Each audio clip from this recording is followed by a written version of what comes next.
Bueno, ahora le vamos a dar las respuestas entre comillas, porque sepan que esto que vamos a presentar ahora del twister, la solución del twister, es bueno, es la interpretación que hace Giddens sobre estas corrientes teóricas, que también fue una de las preguntas en clase, que ahora la vamos a conversar, pero no es la realidad sobre lo que pensaba Marx o la realidad de Weber, digo, hay múltiples interpretaciones y como ven en el texto que tenían para la clase de hoy, de Milcíades Peña, hay otra interpretación totalmente diferente a la que hace Giddens respecto al marxismo. Ahora vamos a ver, trabajar en profundidad esta perspectiva y vamos a ver por qué terminan con dos conclusiones totalmente disímiles. Pero bueno, antes de comenzar con la unidad 2, que con el texto de Milcíades Peña empezamos con una nueva unidad, vamos a dar estas respuestas. A ver si ven la pantalla. ¿Se ve? Sí, sí, Sí, yo la veo. perfecto. Joya. Bueno, en estos dos primeros dilemas, entre acción humana y estructura social, Perdón, y José, sí, acordate que vos podés en tu pantalla arrastrar a donde quieras nuestras tres cámaras para que se vean donde vos. sí, vos sabés que lo probé la clase pasada y no funcionó, pero bueno, si Ah, no bueno, llegan a ver una sí, palabra, yo lo refuerzo con lo verbal. perfecto, perfecto. En estos dos ejes, digamos, acción humana, estructura social y orden-cambio, o consenso-conflicto, que son los primeros dos dilemas que plantea Giddens, podemos claramente ubicar al funcionalismo en la parte más estructural, ¿se acuerdan que hablaba del todo, de las funciones de cada parte, ¿no? Es una parte de totalidad social, es una visión de totalidad, una visión holística, y en la parte más consensual, porque recuerden que todas estas instituciones servían para mantener ese orden, esa armonía, para eliminar lo disfuncional, ¿no? Contener esa posible transformación. Bueno, claramente el estructuralismo también va a tener mucho de esto, más el que veíamos nosotros con Saussure, que focalizaba en la lengua, ¿no? Como sistema de relaciones, y no en el habla, que era la transformación que hacen los actores de esa lengua, ¿no? La transformación que hacen los sujetos según la cultura, según la historia. Bueno, el estructuralismo más tradicional de la lingüística va a focalizar en el sistema, ¿sí? En la estructura social, y en ese orden y cómo se mantiene ese orden. Bueno, en el interaccionismo simbólico sucede otra cosa, que es que justamente se va a hacer un foco en la acción humana. Pero aún así esa acción humana para el interaccionismo simbólico va a seguir patrones, ¿no? Va a seguir cuatro tipos de acciones para Weber, ¿no? Va a seguir algunas regularidades que hacen que los sujetos simbolicen según esa sociedad, ¿no? Va a ir manteniendo esa regularidad. Entonces también va a estar más del lado del orden. Ahora bien, del otro lado de la pantalla, del lado de la transformación, claramente vamos a ubicar el marxismo, digo, esta es una obviedad, habla de conflicto, habla de lucha de clases, de división ideológica, es un autor que va a hacer foco en la transformación social, ¿no? Que el énfasis va a estar puesto en reconocer que existe un orden, que es el orden capitalista, pero que ese orden se va a ir transformando, poniendo en crisis, revolucionando y que va a llegar a un nuevo sistema. Ahora bien, esta es una de las preguntas que nos vamos a hacer hoy, Dios, está del lado, yo lo puse en los dos lados, no sé ustedes qué piensan, pero yo lo puse del lado de la estructura y del lado de la acción. ¿Por qué? Porque hay diversas interpretaciones de Marx. Claramente la interpretación que hace Giddens es que está del lado de la estructura, ¿sí? Incluso se lo critica por el determinismo económico, ¿no? Como en la lectura más clásica del marxismo, en la lectura más ortodoxa, se dice que los sujetos están determinados por esa estructura económica, por esa materialidad de las condiciones de vida que hace que sean proletarios, sean burgueses, que tengan los medios de producción o no los tengan, que acumulen el capital o no lo acumulen, ¿no? Entonces, esa parte del marxismo va a hacer énfasis en la estructura social. Pero también hay una parte del marxismo o una interpretación del mismo Marx que va a decir que los hombres y las mujeres, podríamos agregar ahora, los hombres y las mujeres hacen la historia, ¿sí? La hacen, esto es una frase de Marx, la hacen en condiciones que no eligieron, pero la hacen a la historia, ¿sí? Y si pensamos en toda la parte ya no tan sociológica, sino en la parte política del marxismo, claramente hay un énfasis en la acción humana. El proletariado tenía, Marx en el Manifiesto Comunista, que es un texto plenamente político, va a decir, proletarios del mundo, únanse, ¿sí? Termina, proletarios del mundo, únanse, hagan la revolución. Es decir, hay un llamado a la acción humana, a que para transformar esa estructura social, ese orden capitalista, hay que organizarse, hay que formar sindicatos, hay que luchar contra los explotadores, ¿no? Entonces, ahí hay un conflicto básico en cómo interpretar una corriente teórica. Se puede interpretar para los dos lados. Por eso también cuando hablábamos al final de la última clase sobre si el marxismo era más o menos determinista, si finalmente concurría en el mismo error, se podría decir histórico, porque finalmente no sucedió así, del liberalismo, que era pensar en una teleología, ¿no? Una teleología es un desarrollo lineal que tiende a un fin, ¿no? Telos es fin, en el cual, se iban a dar determinadas etapas, pero que finalmente se iba a llegar a esa síntesis final de fin de la historia, que era el comunismo, ¿no?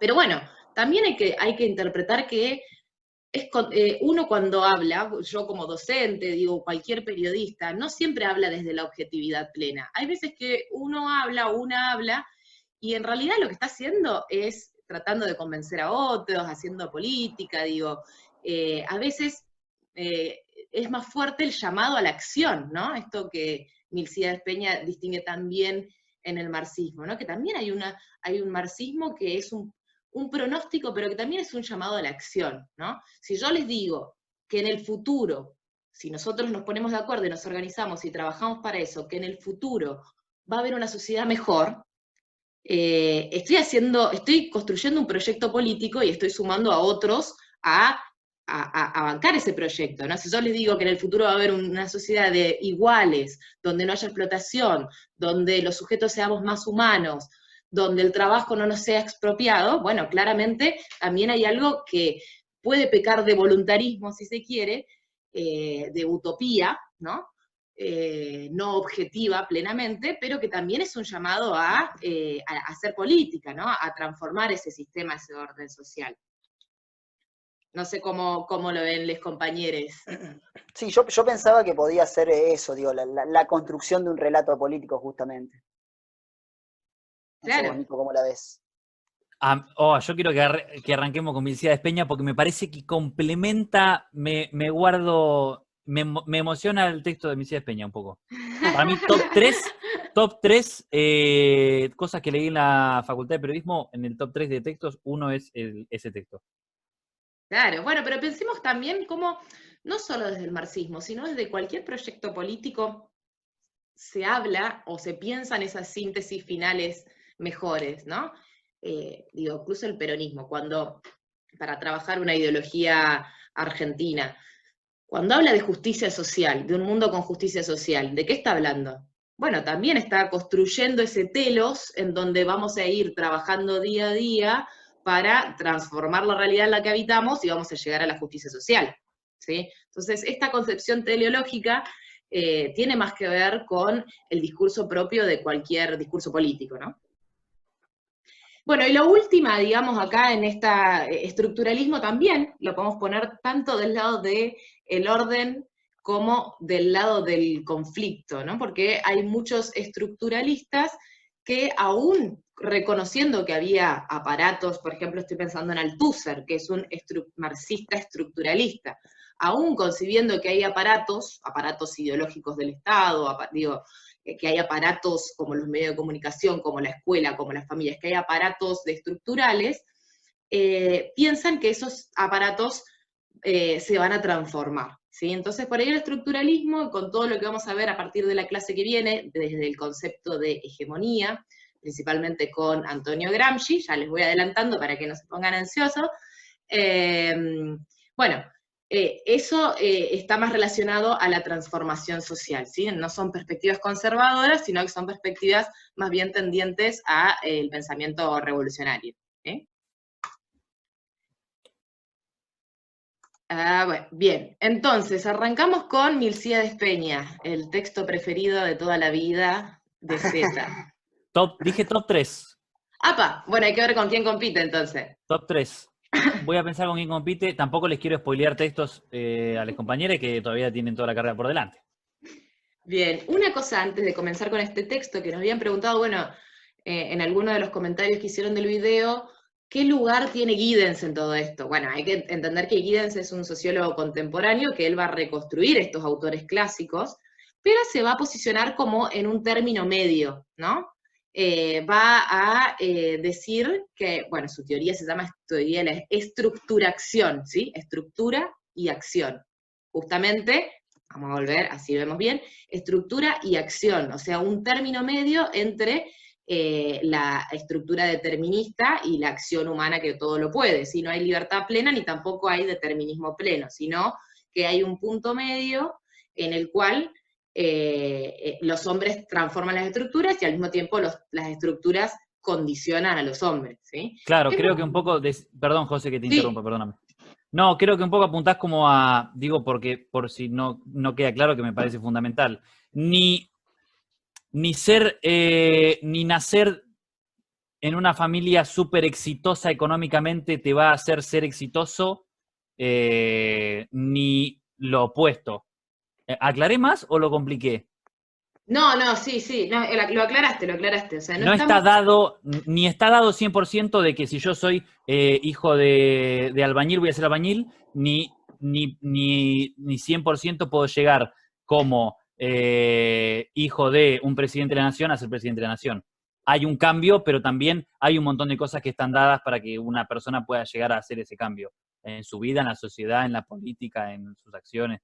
Exacto. Sí, bueno, es muy parecida a una teoría que creo que ya comentamos rápidamente, que es la teoría de Pierre Bourdieu, la teoría de los campos, ¿no?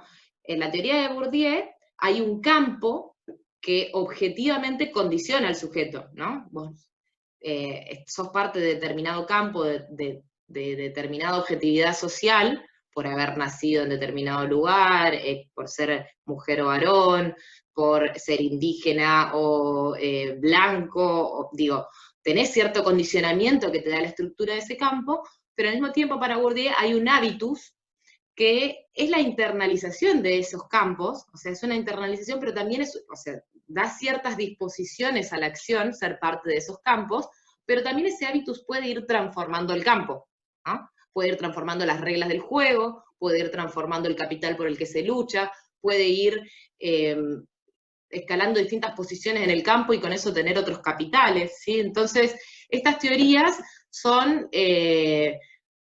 reconocen que hay fuerzas mayores a los humanos, ¿sí? Porque no podemos, nacemos en una cultura y no nos desligamos de todas las palabras que tenemos, y digo, ya el hecho de que nos tengamos que comunicar con esta lengua nos condiciona muchísimo. O sea, no tenemos palabras para nombrar algunas cosas, como decíamos en otras clases, y cuando hacemos referencia a mujer o a varón, hay una serie de sentidos históricamente asociados a ese significante, que también lo vamos a trabajar más adelante cuando veamos hegemonía, que hacen que ustedes escuchen determinada cosa de cuando yo digo mujer, ¿no? Entonces, cuando veamos el estructuralismo, el postestructuralismo, cómo va transformando esa asociación entre significante y significado, vamos a ver cómo transformando la lengua también se puede transformar ese orden, ¿sí? Esa es una de las perspectivas que les vamos a proponer desde esta cátedra. Y por eso también vamos a estar en contra desde la cátedra del discurso de estilo meritocrático. Por ejemplo, ninguno de nosotros desprecia el esfuerzo que hacen ustedes todos los días para levantarse, para ver las clases, en algún momento para ir a la facultad, para comprar las fotocopias, pero también hay una estructura que les permitió a ustedes llegar hasta acá, acceder a una educación secundaria, una educación primaria, acceder a una alimentación digna, tener una familia que los acompañe. Digo, por eso vamos en contra de lo que hablamos la semana pasada, la mujer que camina 40 kilómetros todos los días para ir a dar clase a una escuela rural, digamos. Digo, como título de los diarios con los que se van a gloriar algunos. Vamos en contra de eso, sino de poder generar desde los lugares que nos corresponda la estructura posible para que las personas accedamos a amplio justicia social. Y decí que estamos en Argentina, donde la educación superior es pública, gratuita, ¿no? Porque si estuviésemos en otro país, la estructura la objetividad de las condiciones sería otra, como para que puedan acceder a la educación, ¿no? Así que bueno, Giddens va a proponer esta tercera vía, se le llama, que es toda una corriente político-teórica, más bien europea, conocida como socialdemocracia, que van a ponerse en un punto medio entre el liberalismo y el socialismo, ¿no? Va a haber una crítica histórica tanto a las virtudes del liberalismo, de la teoría de mercado más clásica, como del marxismo, para transformar la sociedad, y bueno, van a adoptar esta tercera vía, que, dicho sea de paso, ya Perón la había propuesto mucho antes que Giddens, ¿no? La tercera posición, pero bueno, es uno de los que se cuenta como precursores o fundadores de esta tercera vía. Bien, entonces vamos a arrancar a trabajar el materialismo histórico, más conocido por su principal promotor, que es Marx, como marxismo, que va a tener estas dos partes, que es importante que antes de arrancar a verlas trabajemos por separado. Materialista más histórico. Bueno, en principio, la parte de lo histórico está relacionado a una crítica. A ver, empecemos por el materialismo mejor. La parte del materialismo está relacionada a una crítica que hace Marx del idealismo, ¿sí? Principalmente del texto de Hegel, de los desarrollos de Hegel que vimos la clase pasada. ¿Se acuerdan? Antepasada, tesis, antítesis, síntesis, bueno, ese pensamiento dialéctico que una idea se contrapone su opuesto, y que con eso podíamos ver todo el desarrollo de la humanidad, ¿no? Piensen que para Hegel, ¿por qué es idealista? Porque todo esto se desarrolla en el plano de las ideas. Él dice, todo lo real es racional y todo lo racional es real. O sea que si podemos racionalizarlo de esta manera dialéctica, tiene realidad. Por eso su idea es la idea absoluta, íbamos a llegar al conocimiento, la razón iba a avanzar de modo tal que iba a extenderse sobre todo lo real, ¿no? Marx va a decir que Hegel tenía razón en la dialéctica, que lo que se produce en la historia, el avance de la historia de la humanidad, es un movimiento dialéctico, ¿sí? Relacional, por contraposición. Pero va a criticar su idealismo. Y para esto va a tomar a Feuerbach. Hay un textito muy interesante de las tesis sobre Feuerbach de Marx, que también les recomendamos leer como lectura complementaria si les interesa esta corriente teórica, donde va a retomar el materialismo de Feuerbach, ¿sí? Para criticar a Hegel. Él va a decir que Feuerbach, la tesis principal de Feuerbach era que él discutía con el pensamiento religioso, era que la religión en realidad era un producto del hombre, era una idea, era algo que el mismo hombre había inventado y que se había enajenado de la cabeza del hombre y lo pasaba a oprimir, ¿no? El opio de los pueblos, ¿no? El hombre crea eso, pero es producto del hombre, y esa idea empieza a actuar sobre la cabeza de los hombres.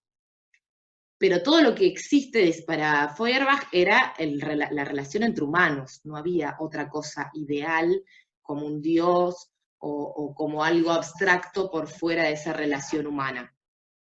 Ahora bien, Marx va a criticar de Feuerbach que es, digamos, esencialista, que no ve este movimiento dinámico de la historia, ¿no? Entonces va a tomar la dialéctica de Hegel y el materialismo de Feuerbach para construir su perspectiva teórica, ¿sí? Por eso es importante saber en qué contexto habla cada autor. El marxismo emerge en una disputa teórica con otros dos filósofos, Feuerbach y Hegel, en este caso, en la cual él va a construir su propia teoría tomando elementos de los dos, ¿sí?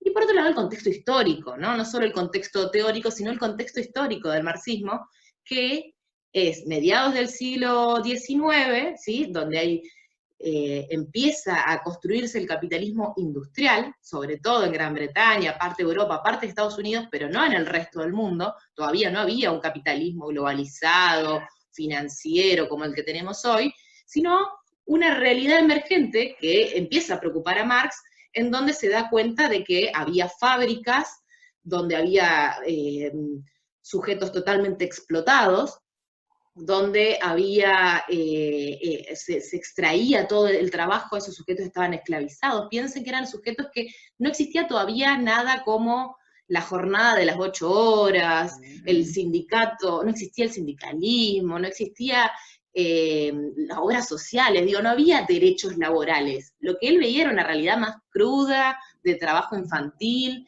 de un obrero que se iba a trabajar tempranísimo y que salía de trabajar después de 12 horas de trabajo o más, y simplemente podía comer y dormir, ¿no? Ese es el obrero que ve Marx. Comía, dormía, o sea, veía a un obrero reducido a la animalidad, a las necesidades básicas. El único tiempo libre que le quedaba era para satisfacer sus necesidades más elementales, ¿no?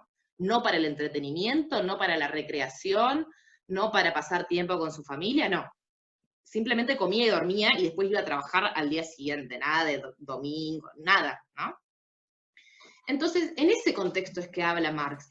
Eso no quiere decir que Marx no sea muy actual, ¿no? Porque justamente como es un gran pensador, va a tener muchas teorías que hoy en día las seguimos viendo, ¿no? Como ahora vamos a ver bien, pero como la forma mercancía del dinero se va expandiendo, es algo que el mismo Marx predijo, ¿no? Que iba a llegar a ocupar todo el mundo, al que iba a llegar a globalizarse, lo predijo Marx en ese contexto, ¿sí? Sí, y nos brinda un pasado y un contexto histórico que nos permite ver hoy, en la crítica permanente a la manifestación, a la huelga, a la discusión política, al debate sobre los derechos de los trabajadores. Como me parece que a veces muchísimas personas, políticos, medios de comunicación, me parece, se pone al empleador o al empresario, que no quiero decir que todos sean malas personas o poco justos socialmente, pero se pone siempre al empleador, al empresario, como si fuese una persona que, si fuese por sí, cada un año aumentaría los sueldos o intentaría ir con los salarios pensando también en la inflación, o intentaría pensar en las vacaciones, cuando eso históricamente nunca pasó, y no es la opinión, sino que es el hecho. Hasta que no hubo determinadas modificaciones que surgieron a través de la discusión política, de las huelgas, del paro, de la medida que sea, no hubo esos cambios. Nunca a un empleador se le ocurrió decir por sí solo, en ningún país del mundo: che, ¿sabés qué estaría bueno? Darles vacaciones a mis trabajadores. Se me ocurrió que estaría buenísimo. O un año a ningún empleador se le ocurrió nunca decir: che, ¿sabés que me parece que le estamos pagando poco? Y que otro le diga: sí, tenés razón, aumentemos el sueldo. No es así. Me encantaría que así sea, pero no es así. Y me parece que está buenísimo para discutir un montón de cosas que siguen apareciendo todos los años en los medios con las paritarias docentes, con un montón de cosas. Sí, por ahí yo aprovecho, José, para agregar a esto que vos, este recorrido o este mapa que vos hacías de esa Europa de mediados del siglo XIX, digo, un proceso de migraciones internas muy fuerte, digamos, obviamente de trabajadores que pasan del campo a las grandes industrias, y sumado a esto que vos decías de la religión, por ahí, cuando Marx habla de esto del opio de los pueblos, dice, un trabajador que trabaja 14, 16 horas en una mina, si después tiene el cielo, tiene el paraíso, si de pronto la vida es eso y la vida la está desperdiciando en un trabajo insalubre donde no disfruta la familia, donde está 16 horas ahí adentro, por ahí la mirada de ese trabajador es distinta y los acerca más a tener una perspectiva revolucionaria, si no tiene este opio de los pueblos que le está diciendo que después va a venir el cielo, que después va a venir el paraíso. Exacto. Es que el objetivo del marxismo, el objetivo era, incluso en sus textos más de divulgación, como el Manifiesto Comunista, era que los trabajadores tomen conciencia, ¿sí? Esto que vamos a ver que, ellos, los marxistas consideran que los trabajadores tienen una falsa ideología, una ideología falsa, distorsionada de la realidad, y que era importante que tomen conciencia de su situación y que utilicen esa conciencia para mejorar sus condiciones de vida, ¿sí?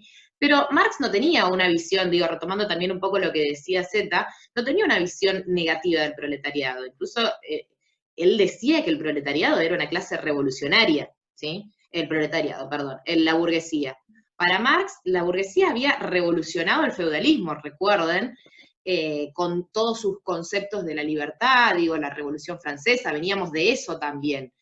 había revolucionado un sistema que era más opresivo para Marx, pero que sin embargo, en el capitalismo se volvía a oprimir otra clase, ¿sí? Porque para él siempre va a haber dos clases fundamentales y una que explota a la otra. Entonces, si sirvió para destruir un sistema, el sistema medieval, que era peor, bueno, el capitalismo, ojo, que no era tan bueno y que podía empeorar, eso era lo que quería decir Marx, digamos, también un poco la voluntad política de Marx. Bien, entonces, ¿qué dice el texto de Milcíades Peña? Que el marxismo es todo esto, digamos, es una concepción del mundo, es una teoría holística, ¿no? Por eso también lo ubicamos más cerca de la estructura, ¿no? Porque es una teoría holística, abarca la totalidad, la filosofía, la sociología, es una teoría económica también, es una teoría política, digo, abarca toda esta totalidad de las ciencias sociales. Y también es una crítica al sistema capitalista, ¿sí? Es una crítica, una teoría crítica a la realidad sociopolítica que se estaba viviendo en ese momento. Y al mismo tiempo, justamente por ser una crítica, es un programa de acción, dice Milcíades Peña, para la transformación de la sociedad, ¿sí? Entonces, bueno, ¿qué elementos del marxismo nos siguen sirviendo hoy para poder criticar la sociedad capitalista totalmente diferente a la que tenía Marx, que hoy tenemos, ¿no?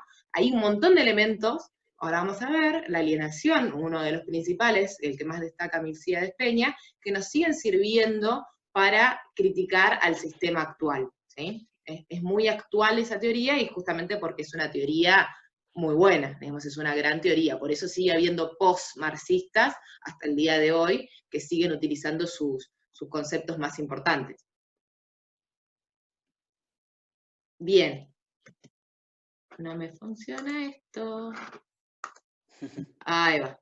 Bueno, ¿qué hay para Milcíades Peña? En principio, la teoría marxista es una teoría sobre el hombre, ¿sí? Agreguemos hombre y mujer, ¿sí? Siempre estamos hablando sobre lo humano, ¿no?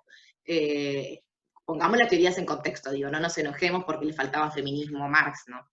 Es una teoría sobre el hombre y cómo el hombre iba transformando estas realidades que aparecen como la naturaleza y la sociedad a través del trabajo. El trabajo era lo esencialmente humano para el marxismo. A través del trabajo se transformaba la naturaleza, se utilizaban esos recursos de la naturaleza, y justamente al utilizar esos recursos que se trabajaban, se convertían las materias primas en productos, en instrumentos que nos hacían, gracias a ellos podíamos satisfacer necesidades primordiales.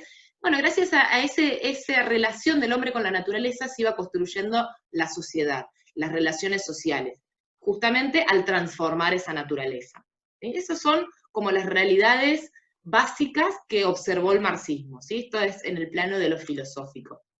Entonces, ¿qué hacía? El hombre con el producto de su trabajo lo transformaba en objetos, ¿sí? Ahora bien, ¿qué pasaba? Que se iban creando necesidades nuevas, más allá de las necesidades elementales, ¿no? Había unas nuevas necesidades que aparecían justamente por tener esos objetos, ¿no? Por tener nuevos instrumentos, necesitar nuevos instrumentos, ¿no? Hoy en día podemos decir que es eso, el celular. El celular no era una necesidad hace 2 décadas, o una década, por ahí sí una década, 2 décadas, pero hoy en día es un instrumento de trabajo fundamental, es una necesidad, ¿no? Lo vemos en estas circunstancias de aislamiento, que el celular aparece como un instrumento para satisfacer una necesidad que aparece como básica, ¿no?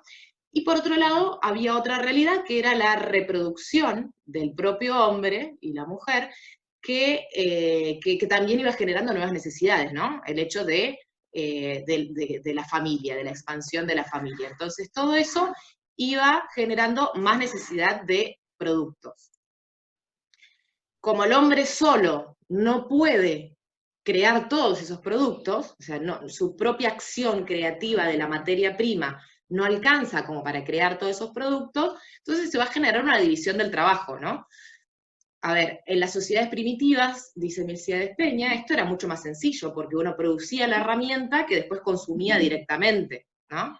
Producías el martillo, y con ese martillo hacías la puerta, y bueno, todo eso ya era parte de tu entorno de materialidad que trabajaste, ¿no? No se te desprendía esa materialidad. Pero sin embargo, como se van haciendo más complejas esas necesidades, es necesario establecer vínculos de cooperación, y donde el otro, mi vecino, produzca algo que yo no produzco, lo intercambiamos, ¿no? Entonces esta división del trabajo va generando una alienación, ¿no? Una alienación primordial que tiene que ver con ese producto que yo trabajé creativamente, o sea, yo le puse mi identidad, le puse mi humanidad a ese producto, a esa modelación de la materia prima, pero se desprendió de mí, ¿sí? Entonces ese producto se llevó parte de mi identidad a nivel filosófico, ¿sí? Ese producto que yo creé se me saca, porque lo voy a intercambiar. Así Sí. como nosotros, suponete que nuestro producto fuera esta clase de la que ustedes se llevan una parte, como quien produce un zapato, una artesanía, como quien produce leche, y así lo que quieran. Digo, porque no es solo un discurso filosófico, sino la producción de bienes de todos los días. Totalmente. Entonces, ¿qué pasa? Para Marx, los productos, los objetos tenían dos valores, el valor de uso y el valor de cambio. El valor de uso es exactamente eso, el valor que nosotros le damos en el uso cuando, bueno, el martillo me sirve para hacer la puerta, es el uso. Pero el valor de cambio era lo que nos servía para intercambiarlo con otros, ¿no? Eso se va a ir transformando en la sociedad, y ese valor de cambio va a pasar a tener la forma dinero, ¿no? O de Exacto, especias de distinto tipo, digamos. Si yo produzco leche y a mí hacer un litro de leche me cuesta 6 horas de trabajo, y Lucas produce carne, y producir un kilo de carne le cuesta 20 minutos de trabajo, su kilo de carne no va a valer lo mismo que mis 6 horas de trabajo para sacar la leche. Claro, claro. Entonces por ahí algo que tiene un valor de uso medio similar, porque se consumen los dos productos al mismo tiempo, el valor de cambio va a tener una diferencia importante, porque el proceso productivo demanda de más capital o más mano de obra, ¿no? Y después con el dinero va a aparecer alguien al que yo le doy la leche, que después es el que se la vende a Lucas, que aparte se quiere quedar una parte. Y ahí el problema es porque a mí me la paga un precio, Lucas la paga un precio, y en el medio después Mesías Peña. Sí, ese es el gran problema que aparece ahora, que es el capitalismo, ¿no? Donde, para Marx, esos productos se transforman en mercancías, ¿sí? ¿Qué va a pasar con que estos productos se transformen en mercancías? Bueno, que se va cosificando, no sé si lo van a llegar a ver ahí, pero no se preocupen que yo se los leo. Va a haber una cosificación, ¿no? Va a atravesar este proceso de alienación, va a atravesar distintas cuestiones, como por ejemplo los productos del trabajo del hombre, ¿no? Los productos del trabajo del hombre empiezan a tener como vida propia, independientemente de la voluntad de los hombres, ¿no? Empiezan a actuar sobre los hombres, esta necesidad que tenemos de tener el celular, ¿no? O de tener la ropa no sé qué. Entonces hay una cosificación, un fetichismo de la mercancía, dice Marx, en torno a esos productos. En segundo lugar, las relaciones sociales se van cosificando. Aparecen como si fuesen naturales, ¿no? Como si existieran por ley histórica, y que no son producto de los hombres, sino que es así, ¿no? Como por naturaleza hay proletarios y burgueses. No, bueno, eso es una cosificación producto de la alienación. En tercer lugar, los productos de trabajo de una parte de la humanidad se transforma en poder de la otra parte. Esto es la plusvalía, ¿no? El producto que yo trabajé no se me pagó en su totalidad. ¿Por qué? Porque a mí se me pagó una parte como salario, pero el capitalista acumuló más por ese mismo producto, ¿sí? Tiene una ganancia. Entonces esa ganancia no es del capitalista, que en este caso es un parásito que no hizo nada, salvo ser dueño de los medios de producción, sino es mío, de mi trabajo, que él está obteniendo un dinero o un valor de cambio mayor, ¿sí? Entonces, esa alienación se genera en la plusvalía porque no se me paga el trabajo lo que vale efectivamente en el circuito del mercado, ¿sí? En cuarto lugar, el hombre se convierte en cosa-instrumento, ¿sí? El hombre mismo se transforma en mercancía, ¿sí? Por eso ponemos esta línea en el capitalismo el hombre se transforma en mercancía. ¿Por qué? Porque yo tengo un precio, ¿no? Yo tengo un salario. Ese precio que además no me lo pongo yo, sino que tiene que ver con la competencia que tenga, con el ejército de desempleados, ¿no? La mano de obra disponible. Entonces, terminó siendo una cosa que se vende en el mercado laboral. El contexto económico, el contexto social, es esto de me quiero, si, por ejemplo, ¿no? Si soy licenciado, mi hora de trabajo en una oficina por ahí vale 60 pesos y si no lo soy, vale 40. Y por eso hay, y aprovecho para recomendarles, compañeros, compañeras, compañeres, por eso hay un montón de medios de comunicación que van a pretender que nosotros, de periodistas, trabajemos gratis cuando todavía no estamos recibidos, justificando que con la experiencia del trabajo satisfacen la necesidad de un dinero y les va a pasar y les va a ofrecer. Y hasta que no nos pongamos de acuerdo todos los periodistas, no va a dejar de pasar. Perdón, José, me fui, pero porque... No, es que justamente eso es lo que dice Marx, o sea, hay que organizarse, hay que sindicalizarse, o la forma de organización colectiva que elijamos, para defender el valor de nuestro trabajo. ¿Sí? Exactamente. Para que no se nos explote más.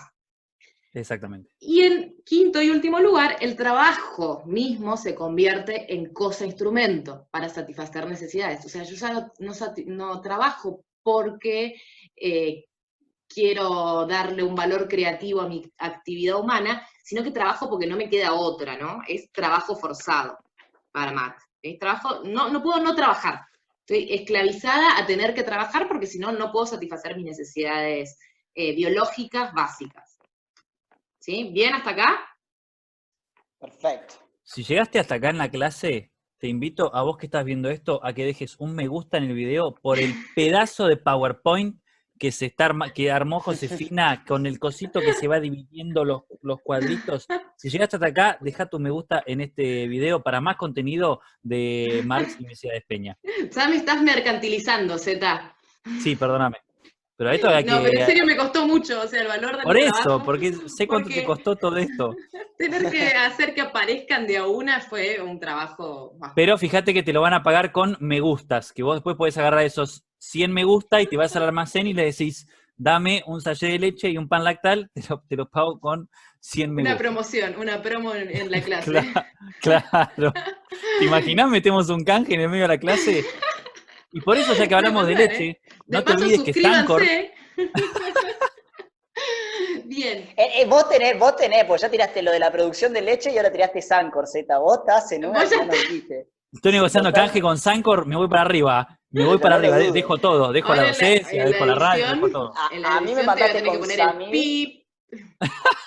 A mí me mandó con Samir al reino de la carne. Sí. Vos lidiá con eso. Bien, mejor que con los empresarios con los que se junta Nico estás. Bien, entonces el trabajo iba a ir generando el modo de producción de cada época, ¿no? Y este modo de producción para Marx se va a dar por la tensión dialéctica entre dos cosas que suceden en el terreno de la materialidad, ¿no? En el terreno de la economía, que es la relación entre las fuerzas productivas y las relaciones de producción. Dentro de las fuerzas productivas tenemos básicamente el trabajo, que es con lo que el hombre transforma la naturaleza, y los instrumentos de ese trabajo que se van creando, los productos, los objetos que se van creando para transformarla más rápido, esa naturaleza, transformarla mejor, transformarla en cadena, ¿no? Todos esos son instrumentos de trabajo, capital. Y las relaciones de producción van a estar dadas justamente porque en la sociedad capitalista algunos tienen el capital y otros no. Algunos son propietarios de esos instrumentos de trabajo y otros solo tienen su fuerza de trabajo, ¿sí? Solo tienen su humanidad como para poner en el mercado para poder sobrevivir. No tienen ningún instrumento, están desposeídos de los instrumentos de trabajo, ¿sí? Por eso se genera esta tensión dialéctica entre dos clases sociales fundamentales, entre explotadores y explotados. Todo esto, toda esta tensión dialéctica, es lo que para Marx conforma la estructura. Lo van a encontrar de distintas formas escrito, base económica, estructura, infraestructura, digo, es lo mismo. Es la materialidad de la economía, la cual va a ser para Marx el motor de la historia, ¿sí? Y en función de esa estructura va a haber una nueva tensión dialéctica, ¿sí? Ven que el pensamiento dialéctico relacional en todos los aspectos de la vida. una nueva tensión dialéctica con la superestructura, que para el marxismo clásico va a ser un reflejo de esa estructura, ¿sí? Va a ser una visión en espejo de los que son dominantes en esa estructura. Entonces, los burgueses van a tener una conciencia de clase para sí, digamos, para su propia clase. En cambio, el proletariado, que es lo que distingue Marx, va a tener una falsa conciencia, ¿no? ¿Por qué? Porque la ideología dominante de cada época es la ideología general, ¿sí? Entonces, los proletarios no saben que son explotados porque los burgueses pueden poner esa superestructura, que son las ideas, lo jurídico, lo político, la ideología. ¿Sí? La ideología va a ser la dominante de la clase dominante de cada época, ¿sí? Acá viene el conflicto en torno al marxismo. Para el marxismo más clásico, o para la interpretación clásica de Marx, el cambio histórico se va a dar en la estructura, ¿no? Esto que les decíamos en la clase anterior, cuando las fuerzas productivas desbordan las relaciones de producción, no pueden contener esas relaciones de producción, la enorme cantidad de fuerzas productivas que el capitalismo produce, entonces va a haber una crisis, y de esa crisis se va a generar un nuevo sistema social, ¿no? Que en la visión marxista era el comunismo, que iba a llegar en algún momento necesariamente, porque este desenvolvimiento de la materialidad se iba a dar, de manera dialéctica se iba a dar y íbamos a llegar a ese comunismo. Pero para Milcíades Peña, y como para muchos lectores de Marx, esto se va a dar por otra vía, por otro proceso, que es el de la lucha por la desalienación, ¿sí? Justamente él va a destacar que Marx tiene una perspectiva de liberación de los sujetos de estas condiciones de alienación. Entonces, ¿cómo nos liberamos de estas condiciones de alienación? En principio, a través de la ideología, o sea, dándonos cuenta de que estamos alienados y luchando por esa libertad. Entonces ahí el cambio ya no es en la estructura económica, sino que es en esta superestructura ideológica, ¿sí? Entonces esta es la tensión que va a atravesar el marxismo. ¿Por dónde aparece la lucha revolucionaria? Aparece porque, bueno, necesariamente va a suceder esto con la materialidad, que también es una vía válida, porque la materialidad va a generar condiciones de tanta explotación y de tanta necesidad, hambre, etcétera, que, bueno, necesariamente los obreros se van a enojar, se van a organizar y van a revolucionar. Pero también existe esta otra vía, que la van a trabajar mucho Lenin, Trotsky, digamos, todos los que vamos a ver por ahí más adelante, Gramsci, que es la de la organización política, ¿sí? Un cambio que comienza por la superestructura, comienza por la organización ideológica del proletariado, ¿sí? Y el fin, la finalidad de todo esto es, digo, por eso Milcíades Peña habla de cierto optimismo en el marxismo, que es simplemente que el hombre pueda establecer relaciones más humanas, más libres, más justas, más equitativas. Digo, el fin de todo esto es que el hombre pueda, a través de la lucha por la desalienación, encontrar su esencia, ¿no? El hombre tiene perdida su esencia, porque a través de la alienación se cosificó su propia humanidad. Entonces, el objetivo del marxismo es justamente luchar por que el hombre se reencuentre a sí mismo, ¿sí? Bueno, estos son los conceptos básicos, ¿no? No podemos dar en una clase tan breve mucho de marxismo, pero más o menos. Y por eso a mí me parece tan fundamental el texto de Milcíades Peña, porque me parece que llegamos, muchos de nosotros, a la facultad vinculando el marxismo estrictamente, como había hecho hace un par de clases, con comunismo, Cuba, Rusia, una parte de la Segunda Guerra Mundial, la lucha contra el comunismo, la Unión Soviética y demás. Y me parece que este tipo de textos y este tipo de autores nos sirven también para darnos cuenta que el marxismo no es solamente ese fin o esa línea o esa vía, sino también preguntarnos cómo puede ser que estemos trabajando 8, 9, 10 horas por día para comprar algo que nos dijeron que necesitamos en la tele, que leímos en las redes, que está buenísimo y que por eso lo necesitamos y tenemos que trabajar más para preguntarnos esto que apuntaba Lucas hace un rato, que es fundamental. No puede ser que el premio venga después, en el paraíso. Y no estoy diciendo, a ver, uno puede creer en lo que quiera, pero y si existe un paraíso, bienvenido sea, y que ojalá que sea para las personas que obran de la mejor manera, pero no puede ser que sea el único premio, no puede ser que el único premio para trabajar 10 horas por día, después llegar a hacer las cosas de la casa y acostarte a dormir sea después de la muerte. Hay un premio que es la vida, y que lo que dice Mercedes Peña, lo que dice Marx, es que está en nosotros agarrar ese premio y hacer lo propio hoy, mañana, pasado, o esperar a ver si después cuando nos morimos hay o no un paraíso. Sí, digo, y por último, digo, por ahí pensar, y un poco lo dice Peña acá, digo, problematizar esto, ¿no? Digo, no estudiarlo como algo bueno, el marxismo es esto, entonces digo, hasta problematizar esto de la libertad que habla, ¿no? Como, digo, yo pensaba cómo Estados Unidos se ha apropiado del concepto de la libertad, desde el estatus hasta el mismo. Bueno, pensar esa libertad, digo, si después de la caída del muro de Berlín, esa libertad a la que te limitaba el capitalismo, se cortó, ¿no? La grabación. No, sigue. Esa Saqué la libertad pantalla. a la que te invitaba el capitalismo, de consumir, de elegir tu trabajo, digo, si es tal, digo, si el socialismo es autoritario, como muchas veces se vende, o no, digo, problematizar esos órdenes sociales y problematizar qué relatos hegemónicos se han hecho de cada uno de esos órdenes sociales. Sí, totalmente. Y pensar también, digo, yo no quiero hacer un panfleto anticonsumista, ¿no? Pero esto que decía Marx es, bueno, todos estos instrumentos que nosotros tenemos son la sangre de los obreros explotados también, ¿no? Entonces, bueno, en nuestra vida diaria también, le vamos a dejar dos materiales para que pensemos en la actualidad del marxismo, que nos dimos cuenta por el contexto de pandemia que muchas de las cosas que creíamos necesarias no eran tan necesarias, ¿no? O que son necesarias otras cosas. Entonces, ¿cuáles son estas necesidades que tenemos para encontrar nuestra esencia, ¿no? Y cómo, bueno, esto puede llevar a la destrucción también de la humanidad y de lo propiamente humano, según la filosofía marxista, ¿no? Hay una frase de Boaventura que es súper interesante para pensar, porque él decía algo así como, es tan difícil imaginar el fin del capitalismo como que el capitalismo no tenga fin, ¿no? Es decir, es muy difícil hoy pensar que el capitalismo no va a salir renovado y fortalecido de esta crisis que tenemos hoy, porque hasta ahora todas las crisis que tuvo le han servido para potenciarse, ¿no?